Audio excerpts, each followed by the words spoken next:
see. 0.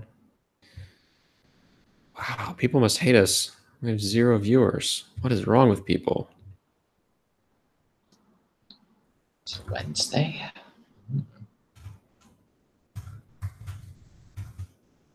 Raining here again. It almost always rains on Alphabet Scoop Day. No matter what day we record, it always rains.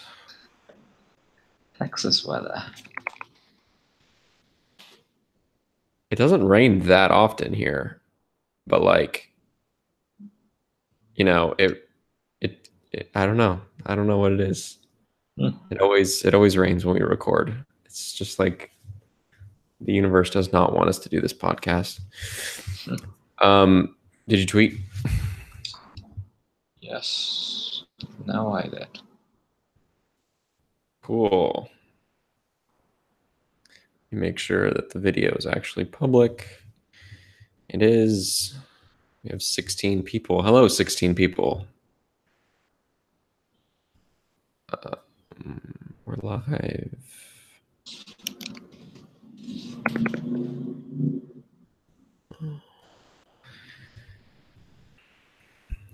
All right, let's get this started. Welcome back to Alphabet Scoop. This is episode 30, the big 3-0. We've been doing this a really long time now. And I guess this is probably our 5th or 6th episode where the first part of our headline is Pixel 3. Oh, way more. I don't know if you guys heard, but Google launched a phone called the Pixel 3 recently. It's pretty good. It's a pretty good phone. But welcome to Issues Week, as is cyclical.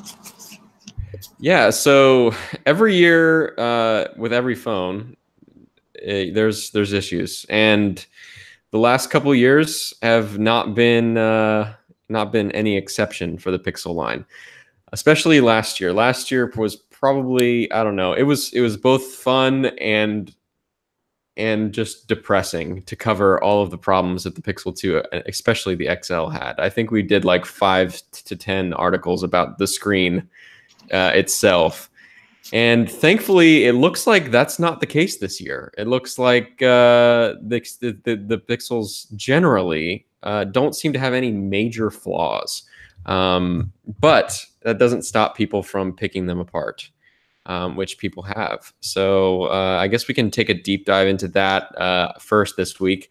One of the things I guess we could talk about first, and since we talked about it already last week, I believe, is the RAM management issue. So Artem, I think, a couple of guys, journalists at a couple other sites all mentioned that the Pixel 3 just has this weird RAM or memory management problem. And there have been a lot of theories as to what might be causing it. Maybe some kind of, the battery feature that was introduced with Android P, adaptive battery. There might be a potential reason. That, I mean, there's lots of different theories as to why this might be happening, but what's happening is that people are trying to use their phones and trying to listen to music and take photos at the same time, and the Pixel 3 just doesn't like that, it seems. Oh yeah, I've definitely. So when I'm taking pictures and listening to music, I've had music stop. But more recently, I've just been listening to music and then it automatically stops. My problems with YouTube Music a lot of the times. Have you encountered anything similar?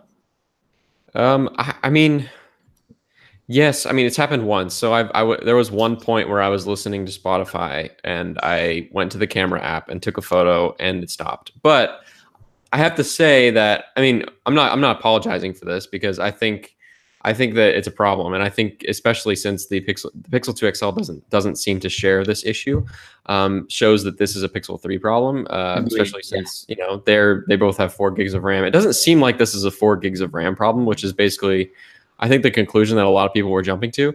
But personally, just the way I use my phone on a daily basis, there have not been many cases where I've encountered this, and maybe that's just a testament to how I use my phone and not necessarily whether or not the problem exists, because I don't typically listen to music and take photos at the same time. And so, if that's the case where people are seeing this problem pop up often, then, it just hasn't affected me.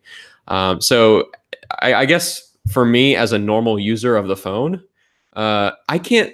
Honestly, if I had not read the headlines this week and I had just, if I just were using my phone as a normal person, and just, just using it, I wouldn't have noticed any of the problems that have been mentioned. Even the microphone thing. So like the microphone thing is obvious when you compare it side by side with the iPhone 10s or Pixel 2 even, which also had not so great of a microphone. But honestly, I don't record videos that often either. So it's like that's another kind of thing that's in that category where for me, I didn't notice it because I'm not vlogging with my phone all the time.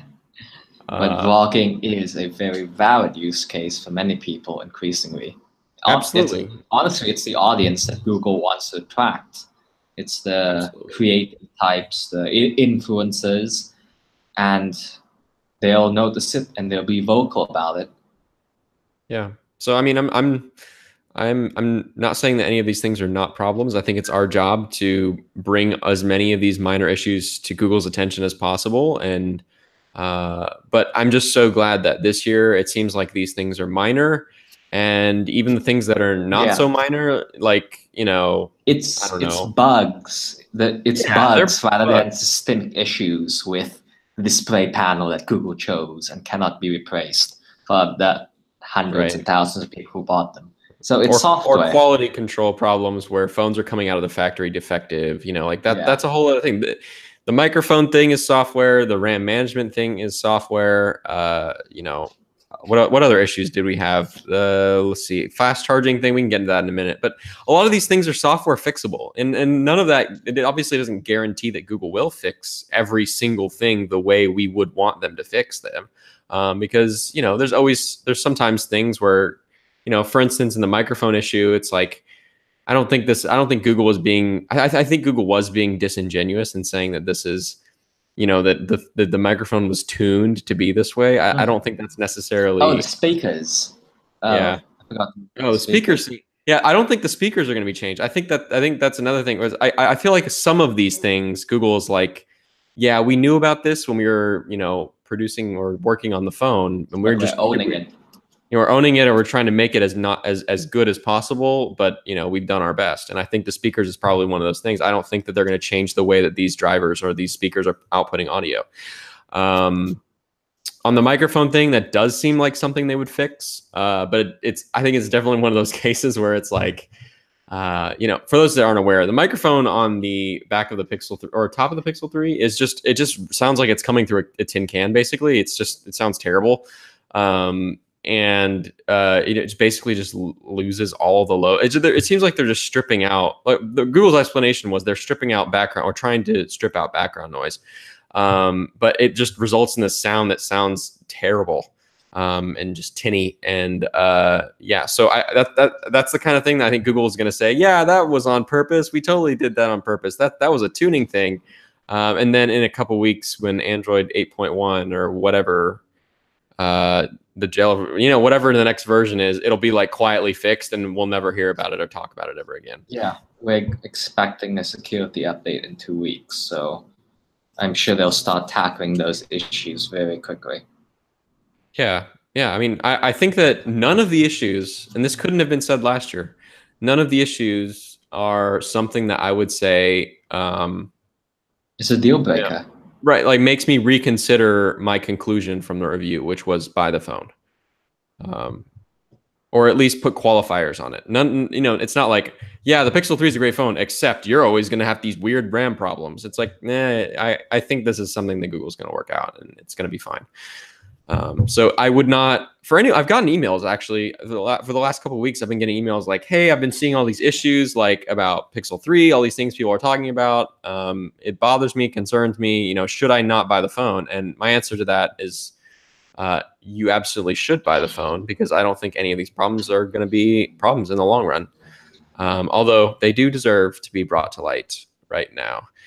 And another thing, of those. Yeah, go ahead. I was going to jump into the power issues. Yes. So wireless charging. The only way to get fast wireless charging at 10 watts is using the Pixel stand.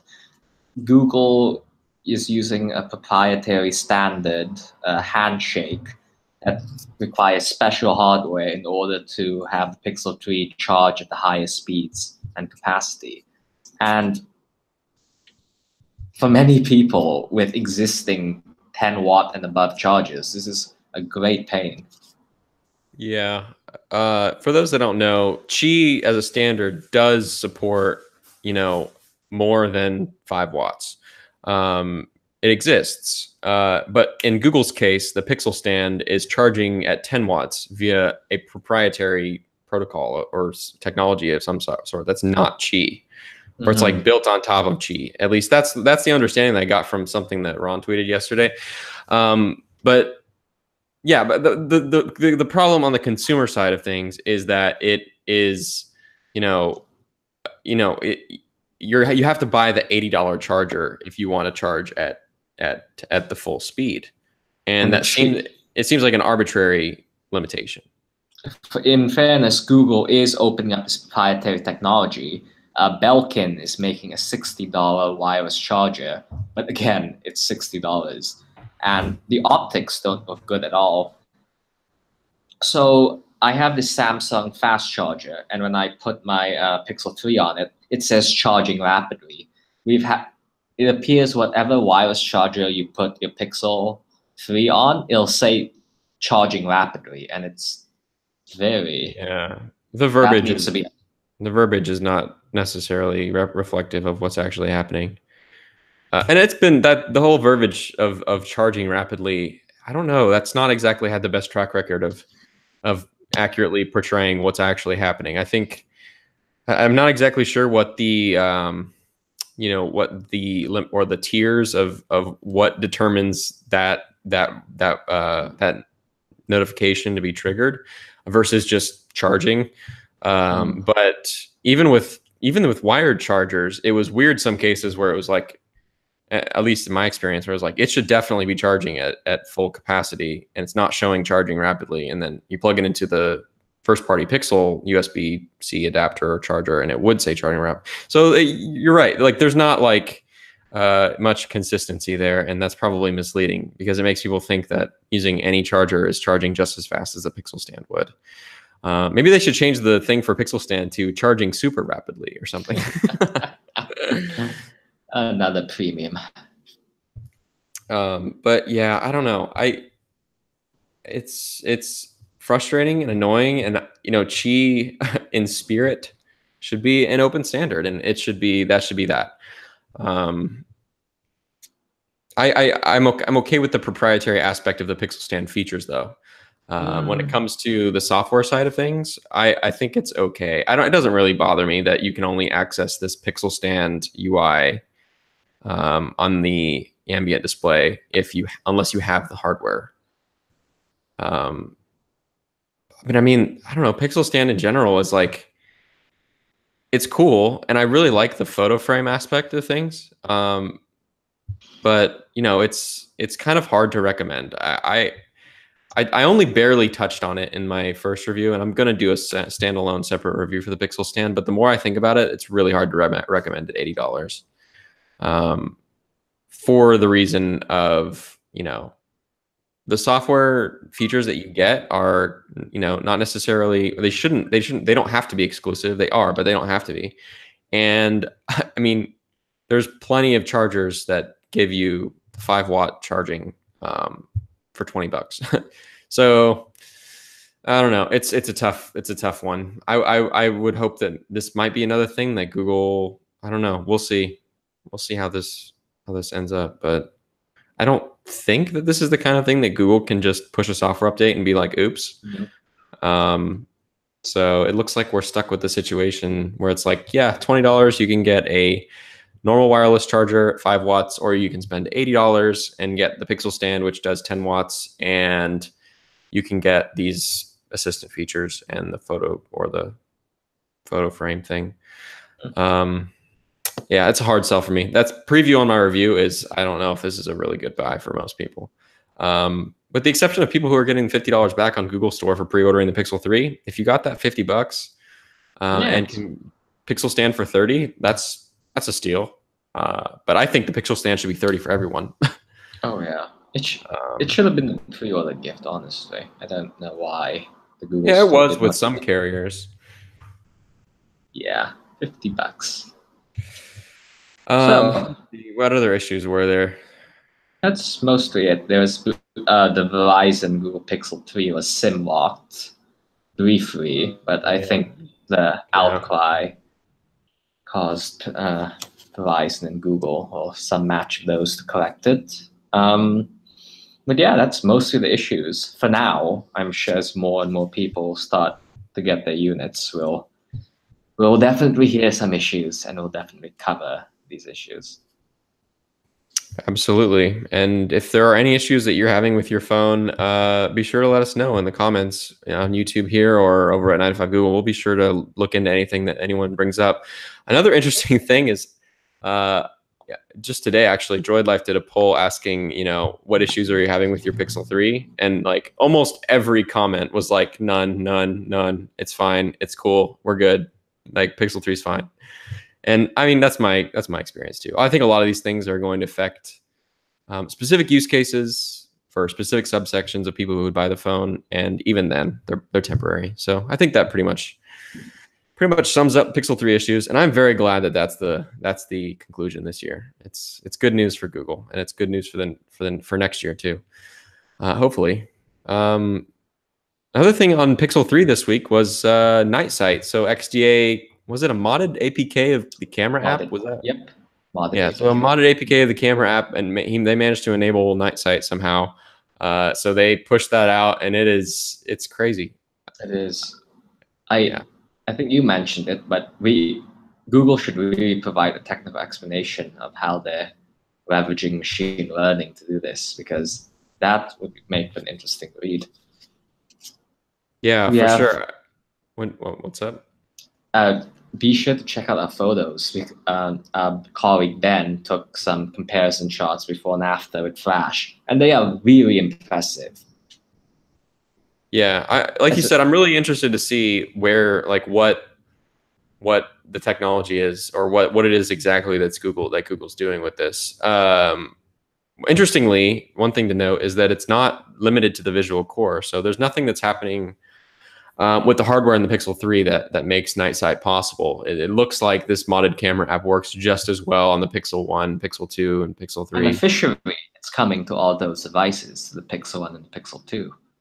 Yeah, so that's one interesting aspect. It's like, it must mean that this is obviously purely software based. And so I guess one thing that I'm curious is, like, how is this, like, what exactly is the AI doing? Is the AI looking at this and looking at the photo and then basically, applying what would be 10 minutes of post edits in Photoshop? Is that what's happening, or is there something happening when the image is actually captured that changes the actual, like, raw, like, photo that's being taken? It seems like this is all, I don't know, I can't really tell by looking at the photos, but it seems like it's all like it's just taking a photo and then it's just happening, and then so I don't it'll be interesting to see Google detail how it all works, but good news for anyone that bought a Pixel 1 and Pixel 2, that you'll get this too. It's fascinating, and it's really crazy how well it captures these low light photos. The photos that Google showed off at 10:9, which was the 10s side by side with Pixel 3 of that night shot, is actually 100% how these things look. That demo was not exaggerated at all. We'll have more thoughts on that whenever we learn more. It feels strange that this wasn't a launch feature. Like, I think that compared to Photo Booth, I think this is slightly more interesting for more people. Yeah, I thought about that. It seems pretty finished too. Like, I wonder what held it back from being available on day one, because XDA enabled it and it seems pretty fully functional. So, yeah, I don't know. Also, Pixel 3 Top Shot saves photos in reduced resolution but keeps subject quality. So that's another topic on the camera. Maybe you can tell us a little bit about that. So Top Shot is this feature that uses motion photos to find to save the best frames. So if the best photo was just a second before you captured the shutter button, the Pixel 3 will also save that image. If it's doing this all the time, it obviously can't save them in full resolution. So it's doing this smart analysis of sorts where the subject will retain the higher quality in HDR and other aspects, but something like the background or like glass or anything like that will just be reduced in a way that's not too noticeable. But we posted some side by side shots where you can see it. But overall, I think people will prefer that photo having been saved rather than not having it at all. Yeah, I definitely think the trade-off of having a good shot is worth maybe the shot losing a little bit of resolution. And everything's shared on Instagram and social networks. Maybe it doesn't matter. That's true. Anything else on Pixel 3? I mean, there were a couple of ads. They were really cool. Today's Mr. Rogers ad. It was just like, I mean, I loved it because it felt like an Apple ad. Yeah. It really felt like one of those purely emotional appeal Apple ads.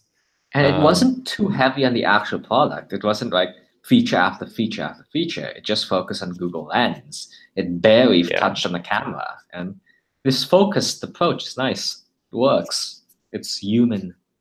Yeah, I think that's the kind of ad that really sells these phones to the average person.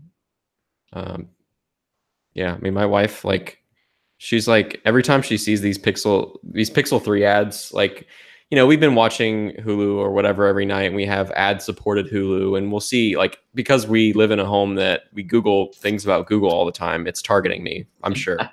And so we're watching like Shark Tank or something, and it's like every 10 minutes we'll get like 3 Pixel 3 ads, and she's just like not impressed at all with like these like, you know, pans and zooms of the phone and showing off how cool it looks and like the hardware of it. But anytime there's like an iPhone ad that's just like a cute little love story or something that shows absolutely nothing about the device or about the phone, like she's just like, I need that. So yeah, I think there's definitely a subsection of people that really can get pulled in by that kind of ad. Yeah. Yeah. Also, the hardware store pop-up in Soho opened up this week. You can check out the Pixel 3, Pixel 3 XL, Google Home Hub, and Pixel Slate, and all of other Google's hardware.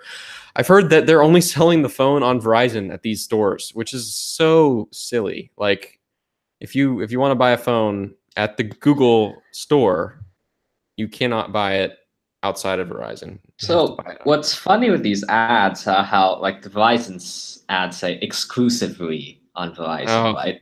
Yeah. Yeah. It's such a bad, man, that must be part of the contract because that's so misleading. But a key part of the contract allows Project Fi to exist.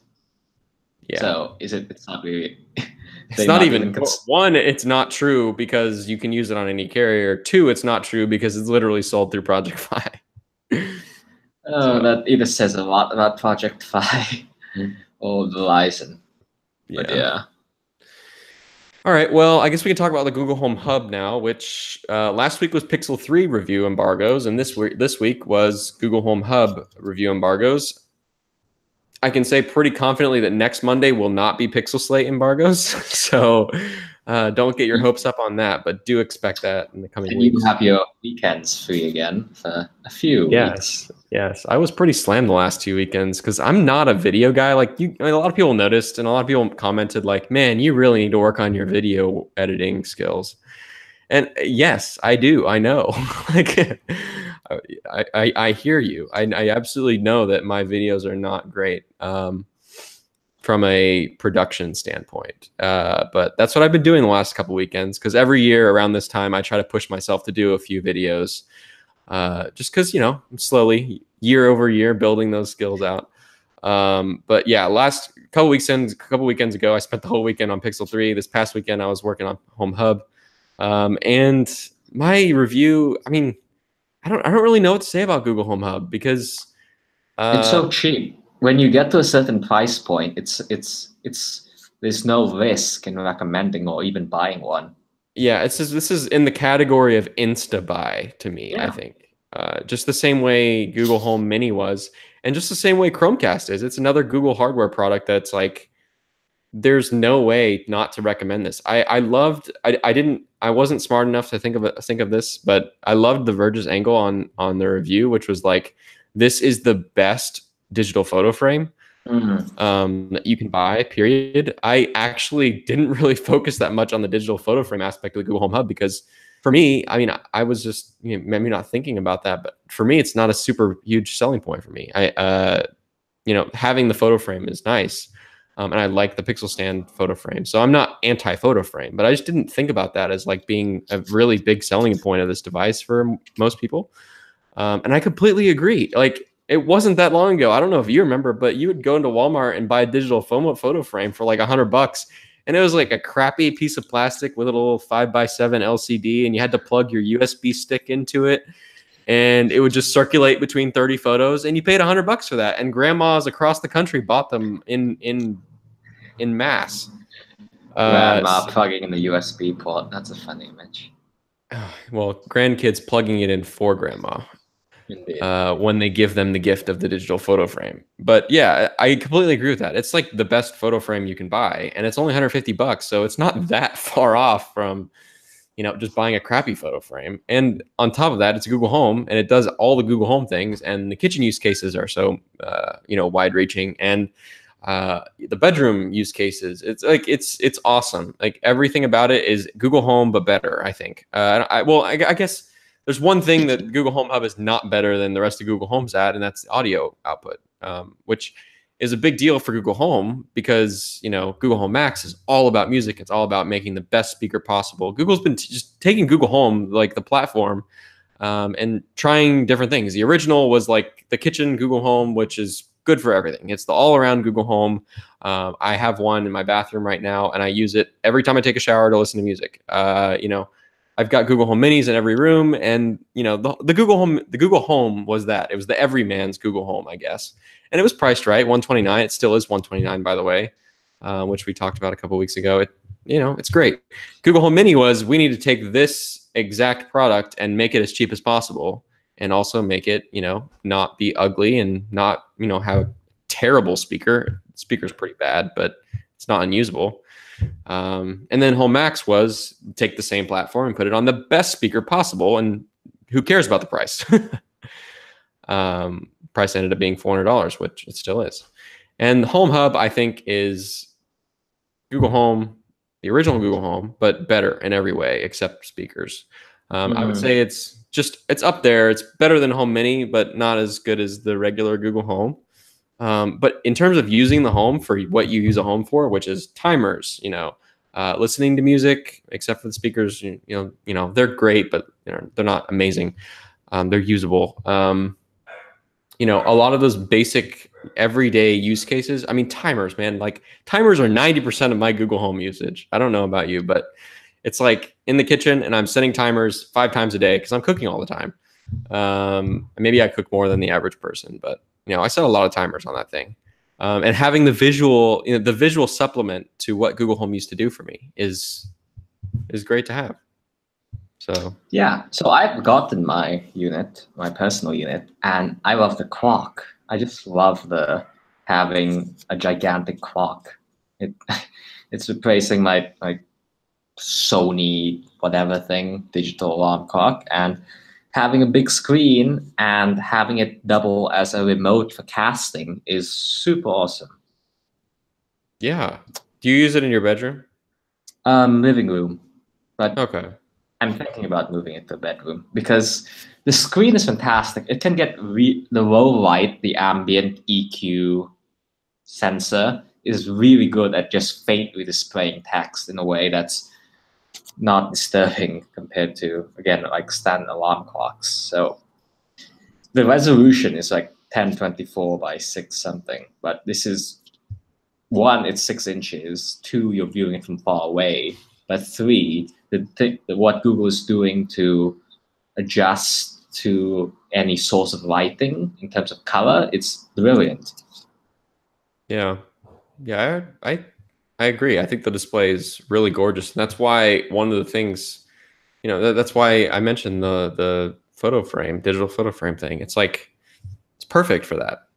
And it's so much easier to, I mean, I love that Google Photos can just pull, it's like pulling The just best whatever photos. the best photos. And I've been using that on my Pixel stand for a couple weeks, and I have my Pixel stand on my desk actually, so I keep an eye on that photo frame throughout the day for the last week or so, and it's not great at like choosing photos. Like, you can tell that it's not random, but it's not great.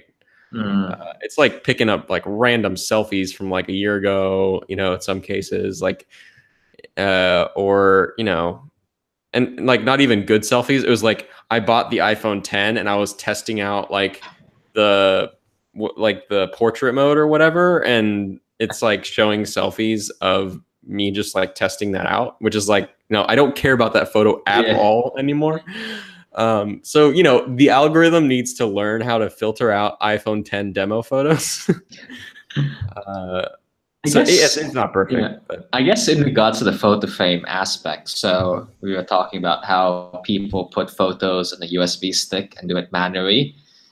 Is Google Photos, is it good enough to try, and is it more convenient than having to like manually curate your album, or most people just rely on this AI and just have it go at your full photo library? Because I don't I don't want it going to all my photo library. no, I don't either. I don't want it to go into my entire photo library because I mean, for one, I'm a tech reviewer and I'm taking Screenshots. taking screenshots and I'm taking photos with phones all the time that are just garbage and mean nothing to me. Um, and just they're automatically being uploaded to Google Photos because it's just Yeah. easier that way.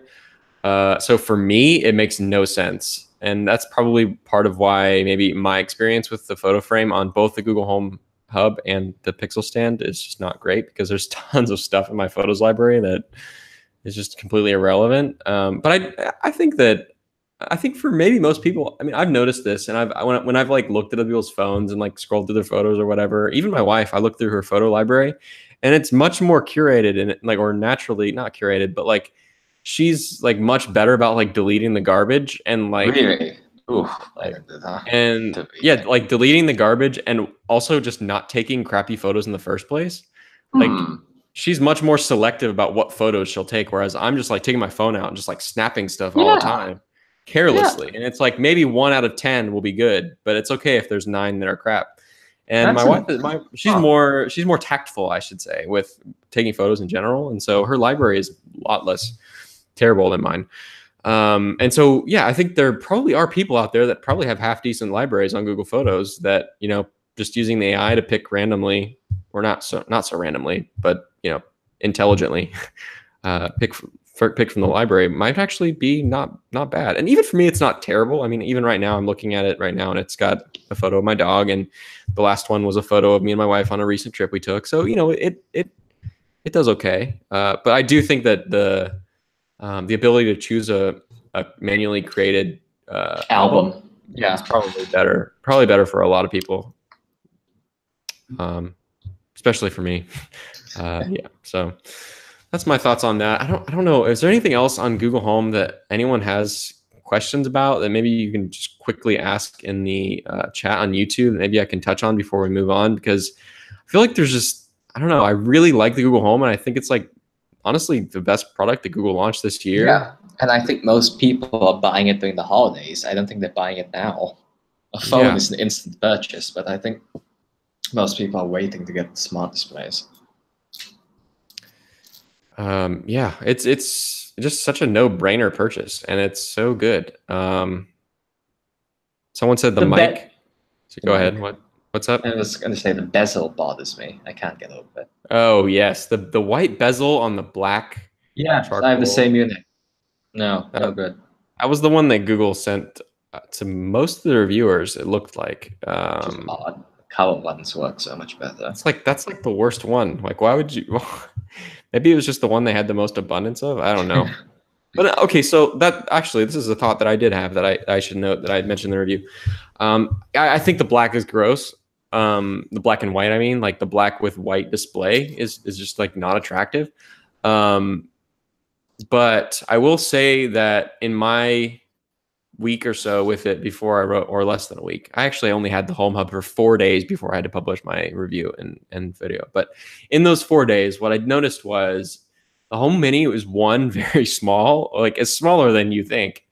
And we mentioned that in our hands-on too. But another thing is, sorry, yeah, the Home Hub is small, and it's smaller than you think. And then the other thing is the display covers much of the body. So if it's sitting on like a counter in the kitchen, for instance, which is where mine is right now, the display covers so much of the body that you really only see a tiny, if you're looking at it dead on, you really only see like a tiny little strip below the display of the actual body of the device. And my kitchen's not so well lit, so I don't really see the back of it ever, even at like an angle. So in my case specifically, and I think a lot of people's cases in kitchens, you're probably not going to be able to see the body of the device that often. So I don't think that the color you pick for your Home Hub is as important as you might think. Like it's interesting to me. There's 4 colors available for the Google Home Hub, but I think this device is the one that matters the least. Like they could have launched just a white one or just a black one, and I think it would have been fine, because at least in my case in the kitchen, I don't ever see the back of it. It's just that white display on the front that I see for the majority of the time. Maybe it would be different if it were in my bedroom or something, but not by much. I found myself not caring about the black. I think like, you know, taking shots of it on my desk and trying to make a video of it, I don't like the black and white look, but in actual use, I don't think the color matters at all. So if you're grueling over which color Home Hub to pick, then and the fact that chalk at the good colors, pink and blue, are only available in the Google store. Yeah, just get it. Just get it wherever you can get a deal. Yeah, I would agree. Just any of the colors are really fine. I don't think you're really going to notice it that much.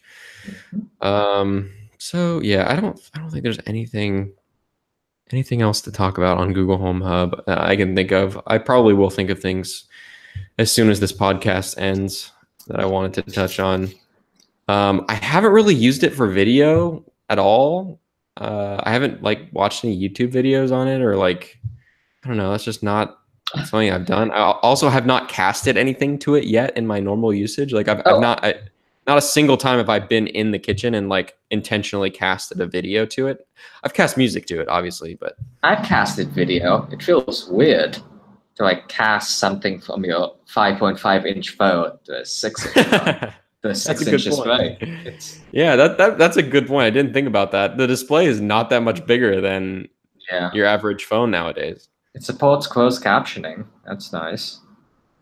Yeah. Oh, I forgot. A big part of the Home Hub is Home View, which is the smart home display or smart home control stuff. That's a big part of the device, and that's actually like my favorite thing. My use case personally has been I have Nest Cam, so I have 3. I have 2 Nest Cam IQs and a Nest Cam Outdoor right outside this window, actually. And I let the dog use the dog door all the time. And we have like the backyard kind of fenced off so that he can only access a certain area. And that Nest Cam keeps an eye on like a very specific area. And our dog is still pretty young. Like he's like not even a year old yet. So he still chews on stuff and like sticks and stuff. So like what I've been doing for the last week or two is whenever I'm working in the kitchen, I'll let the dog go out in the backyard, and you can open Home View and go to cameras and click outdoor cam. And I just have the Nest Cam stream showing on the Home View, and I just keep an eye on the dog, make sure he's not killing himself. And I love that. Like that's such a big deal to me. And another thing was, I mean, for me, the actual Nest thermostat is not that far away, physically speaking, from where my Home Hub is placed. So I haven't really used the thermostat control because it's like the Nest is right there. But I can definitely see how that would be useful, especially if you have your Home Hub in the bedroom. Because I don't know about you guys, but I think the Nest app is terrible and just needs so much work. I don't know, anyone who's watching who uses Nest products on a daily basis. The Nest app is slow, and like the video feeds from the Nest cams are just jank. So I found the Home View experience on Home Hub to be really great with its integration with Nest. And I would love, if I had my Home Hub in my bedroom, being able to just swipe down thermostat, change volume, change temperature real quick. That's a killer feature, I think, for some people. Oh, I have a Um, question actually. yeah, go ahead. Would you recommend anybody buy a smart display from Lenovo or LG or JBL? Would Hmm. I is the haven't display? used Yeah, I haven't but used either of them. at the end of the day, I think it's this. It comes down to display size. Again, design doesn't really matter. Yeah, You're it's just display building screen. size and audio. I think both of both the Lenovo and the JBL LinkView both have better audio than the Home Hub. Hmm. So if audio is a big deal, especially in the case of the JBL, I mean, the JBL is kind of an interesting. It's actually in an interesting place because it's kind of like, the Home Hub is between Home Mini and Home in terms of audio. Add the display. The JBL Link View is like between the Home Hub and Google Home Max, and so it's filling a spot in the lineup that Google doesn't have. Especially Hmm. since we now know that the JBL Link View and the Lenovo Smart Display are both going to get all the features, or Hmm. uh, if Yeah, all the not features. most of the features are coming to those. So there's no in the real world there's no difference despite the OS difference. There's no real difference between the Home Hub and the JBL Link View in terms of features. So I mean, if you are looking for that product that Google doesn't sell, which is a product like the Home Hub with a good speaker like the Home Max, then and it's kind of at a decent price point. It's not as good as Yeah, the Home Max, but it fills that void. If that's what you want, then I think the JBL Link View is for you. but with smart displays, from our brief usage, do you think it's worth getting the screen size matter basically? Yes, when it comes to photos, but as an assistant device, does it matter to have a big screen? No, I don't think so. I Mm, think with the Home Hub being the screen being as small as it is, it's like I have not felt like I want it to be bigger, likewise. personally. Um, yeah. One thing though, this is a very minor thing, but something I noticed uh, is that the devices I find it to not be heavy enough sometimes. So Really? like so like you go. One of the most common things that I do with it is I walk up to it and I drag down from the top to open the Huh. home view. Interesting. And what I find happening is I'll walk up to it and poke it to drag down, and what will happen is the device actually rocks back because my finger, maybe I'm just too rough with it, but I'm just like I'm trying to just use it like I normally would, but I touch it and it like rocks back a little bit because it's a small and heavy device. It's not heavy. So, if that kind of, I don't know, it's just one of those things. It's very minor, but I just noticed that it's like I'm trying to use it and it's just like moving around, or it's just like rocking over a little bit. And uh, it's minor, but it's something worth noting. Um, yeah, so that's Home Hub. Long story short, it's really good. You should buy one. $150. It's the most. I mean, you won't regret spending $150 on it. You wouldn't regret spending $130 on the Google Home Hub, even in 2018, even though it's 20. I mean, even though it's 2 years old now. Um, although I think it should be dropped down to 99 in Yeah. context I of would the. praise honestly. Yeah, or Just updated. just make the home hub the default thing that people buy. Yeah, yeah, maybe. Mm. I guess you could talk a little bit about, so we can move on. That's Home Hub. Just go buy one. Long story short, it's a great digital photo frame. Even if you only use it as a photo frame, it's worth it, I think. Um, Also, Google is preparing. So we spotted, this was kind of an exclusive. We spotted that Google is preparing Assistant for Europe, Europe's new Android app unbundling, thanks to the EU ruling, with a new app that was listed on the Play Store called Voice Action Services. So, let me tell us Yeah. about that. So this is well for us. Is super interesting because because of the 5 billion, as part of the 5 billion European antitrust fine, Google they have to change their licensing agreements with various manufacturers. One of those things is that to get apps like Google Play or Google Drive, Play Music, etc., Google cannot mandate that Google Search and Google Chrome be installed because that hurts third-party services. So without Google Search, you don't have Google Assistant. And as everybody knows, Assistant is the big push.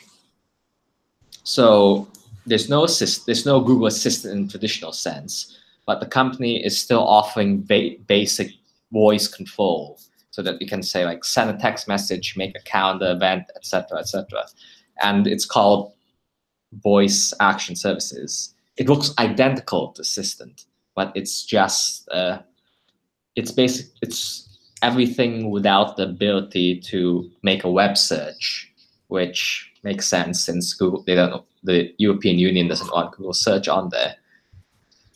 In a lot of ways, I think like more privacy conscious users might want to like sideload this app because it gets all the voice commands, but for the people that don't trust Google, you have all the voice interaction. So it's, in the grand scheme of things, it's like a mediumly interesting, but this is that we're starting to see big changes to Android as a result. Yeah, this is probably only the first of many changes we'll probably see over the next couple of years.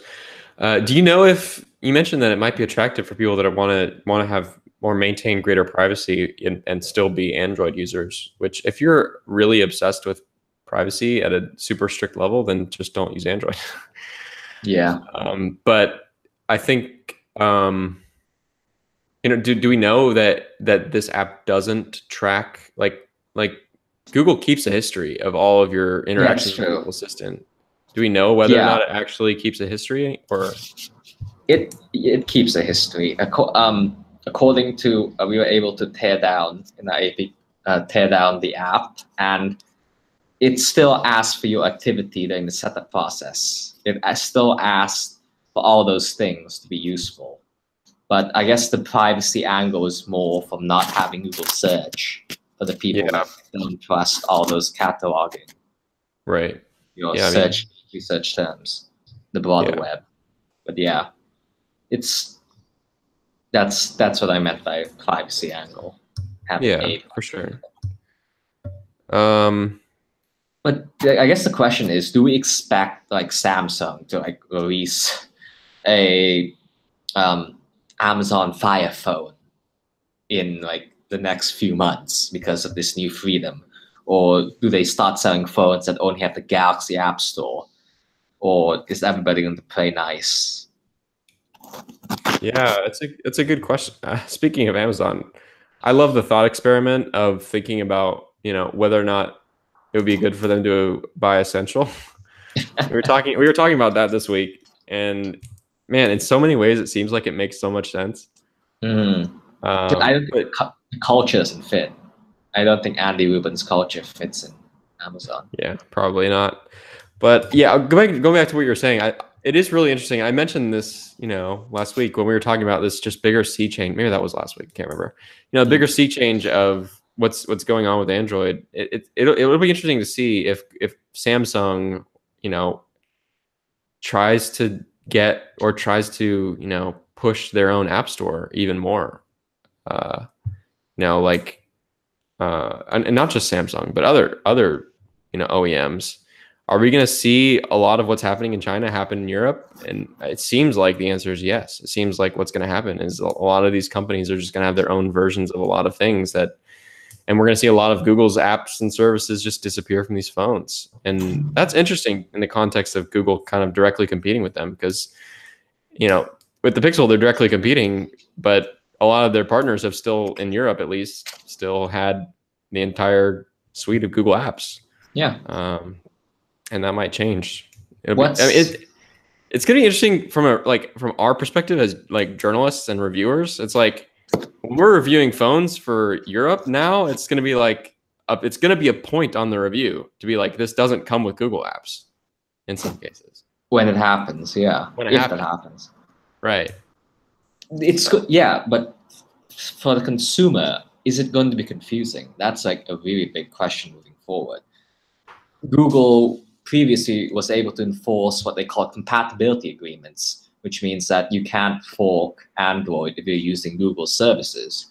And now we could see tiers of phones. Google Google phones and regular Android phones, and it's going to be really interesting to see whether regular consumers pick that up and they're buying, or if Samsung is going to do something crazy and market it like $100 cheaper.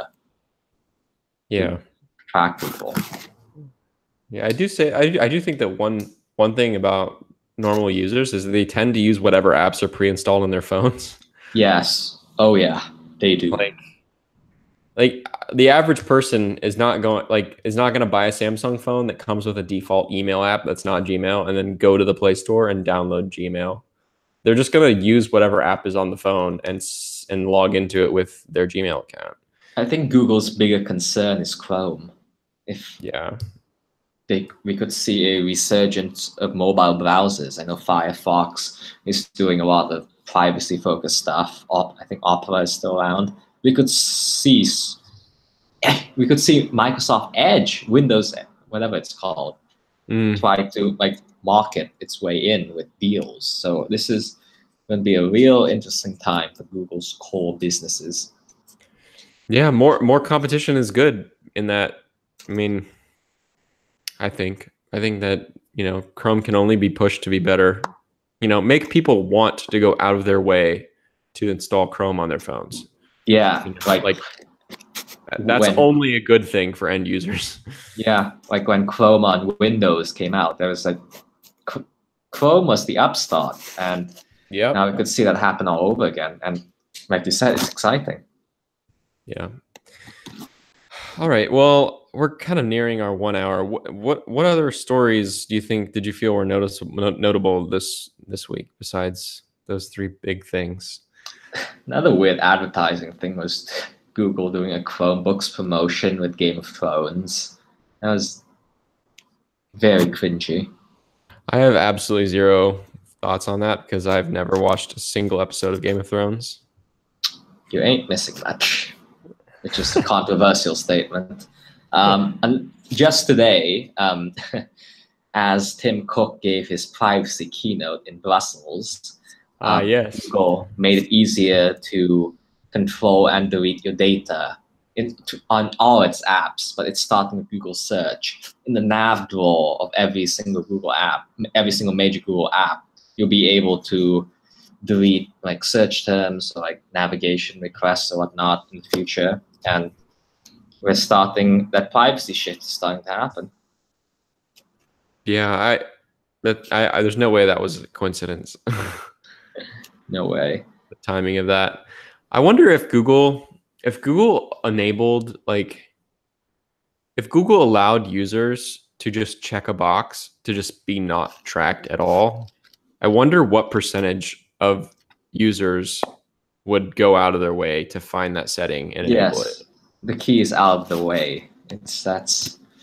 Like, make that an option to just not be tracked, period. And, make it super buried.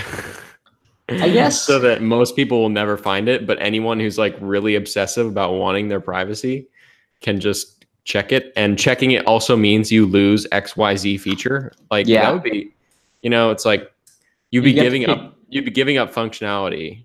Yeah. And that's another interesting question, whether people care about whether they can, how much value they assign to functionality and usefulness versus privacy. As we've mentioned before, this is like such a big issue going forward, especially for Google. It seemed like Apple's strategy there with that has been to basically let Google be a couple years ahead on those things. So one example that comes to mind is Google Photos and identifying and categorizing your photos based on what the AI actually sees in them. So being able to search cat or whatever and see cat photos. Google Photos was like a year or two ahead of Apple on that.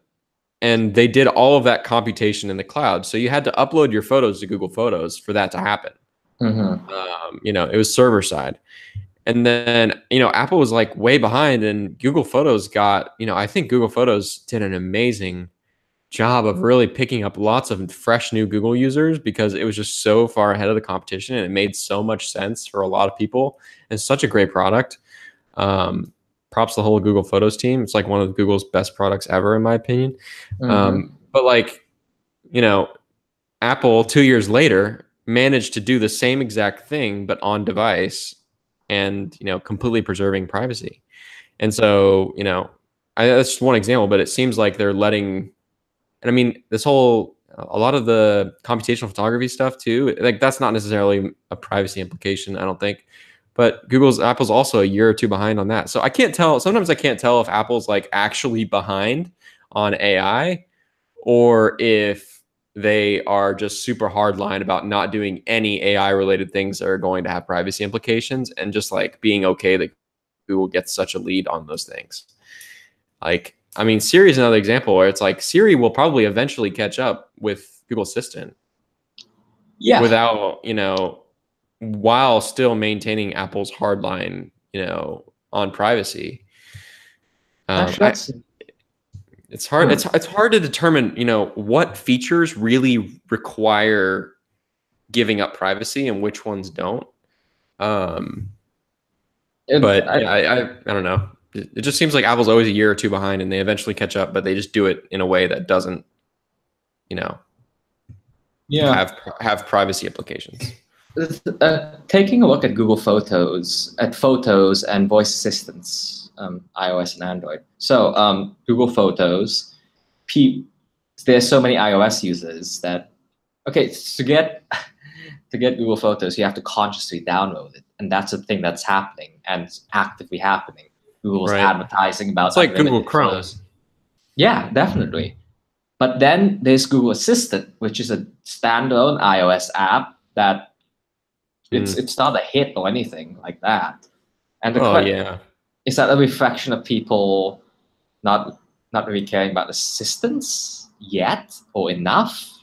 I think in that case, it's a reflection of the fact that Assistant can't be directly integrated with the operating system. And so like if the Assistant, for instance, if you could download that third-party Google Assistant app and it could actually swap out the hardware shortcut with Google Assistant on the lock screen, then I think Google Assistant would probably be seeing downloads as, up there with Google Photos, because it would make sense. It's kind of another example actually is Gboard. It's not as much of good of an example.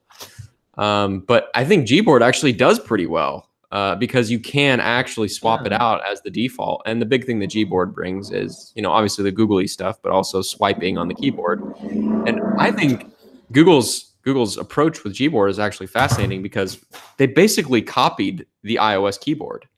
They it feels, when you type on it, it feels exactly like the stock iOS keyboard, but they added swiping and they added, all the Google stuff. And so Gboard, I feel like, is better than the iOS keyboard in every way, and you can set it as default. And so I do that on any iPhone that I use.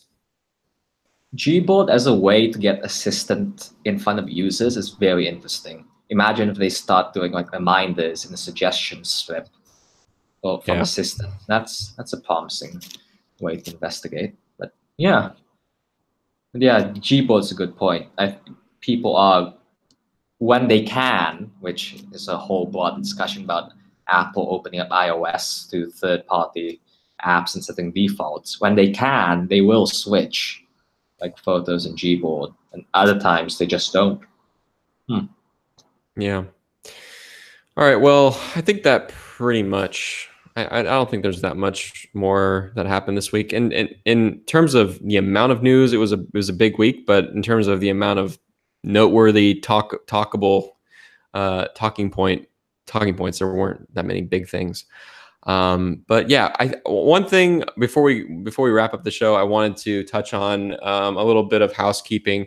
We're going to have the show on Wednesday afternoons from now until indefinitely, just to see how it goes. We've been doing Friday afternoons, Friday around 3 or 4 p.m. Eastern time since we started, but we're now on episode 30, and it seems like the last couple of weeks our Wednesday afternoon shows have done really, really well.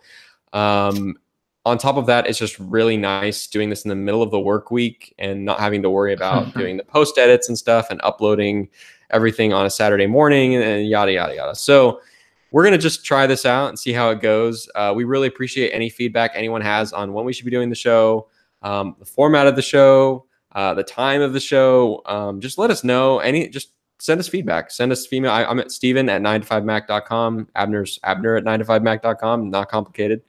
Send us your thoughts. Let us know what you think about the show. If there's quality problems, video, audio, we're working on things week by week. I'm still pushing Abner to get a new microphone. Slowly but surely, we're trying to really nail this down and perfect this show and make it as enjoyable for you as listeners to tune into every week. And we'll be back next Wednesday for episode 31. Until then, you can tune into Alphabet Scoop here every week. We record this podcast every Wednesday and publish on all your favorite podcast platforms, either Wednesday evening or Thursday morning. You could tune into that in audio format at iTunes and Apple Podcasts, Pocket Cast, Google Podcasts, Google Play. And you can also listen over at 9to5google.com directly and check out our live stream. For the last few weeks, several weeks actually, we've been pretty steady with a 4 p.m. Eastern time show. So around 4 p.m. Eastern time every week on Wednesdays for the next week, for the next several weeks, for the foreseeable future. That's where we'll be. So we'll see you next week. Bye.